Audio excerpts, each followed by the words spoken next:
तर पुण्यातील सहकार नगर येथील शिंदे हायस्कूल जवळ असलेल्या मेडिकलवर गोळीबार झाला। या गोळीबारात एक जण जखमी झालाय तर 3 गोळ्या झाडल्याची माहिती। गोळीबाराचं कारण अद्याप अस्पष्ट आहे। योगेश बोरसे आमचे प्रतिनिधी आपल्यासोबत थेट जोडले गेलेले आहेत। योगेश, काय सध्या परिस्थिती आहे, काय सांगाल?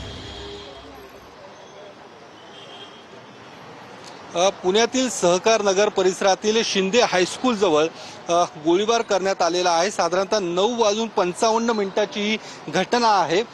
ज्या ठिकाणी हा गोळीबार करण्यात आलेला आहे त्या घटनास्थळी आता आपण आहोत। मोठा पोलीस बंदोबस्त या ठिकाणी तैनात करण्यात आलेला आहे। पुणे पोलिसांचे वरिष्ठ अधिकारी देखील आता या घटनास्थळी पोहोचलेले आहेत। एका व्यक्तीवर अर्थात योगेश बाणेकर असं जखमी तरुणाचं नाव आहे।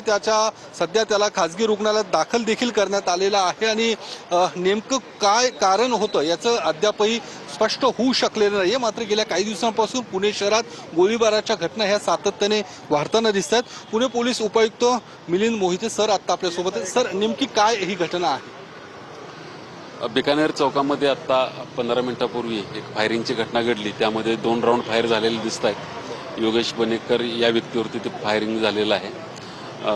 चौघांनी फायर केलंय असं समजतंय। आम्ही तपासात आहोत। आता काही कारण कळाले नेमकं काय? अजून कोणतंही कारण कळालं कोळी युद्धातून झालंय किंवा काय? कारण की मागच्या महिन्यात बालाजी नगरला अशाच पद्धतीने झालं होतं, त्याचेच काही तसा प्रकार वाटत नाही। हो, किती जण होते काही कळालं? 4 जण होतं असं प्रायमरी कळतंय। अधिक करतो तपास, थोड्या वेळात कळवतो। जखमीची काय प्रकृती? जखमी व्यवस्थित आहे।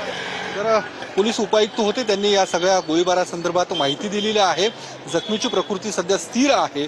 4 जण होते ज्यांनी या ठिकाणी गोळीबार केलेला आहे। आपण पाहू शकतो पोलीस आता या सगळ्या घटनेची माहिती घेत आहेत, नेमकं कारण शोधण्याचा प्रयत्न करतायत। मात्र पुणे शहरात सातत्याने गोळीबाराच्या घटना असू दे, कारण योगेश, तुमच्याकडून अपडेट घेत राहणार। तुर्तास धन्यवाद दिलेल्या या माहितीसाठी।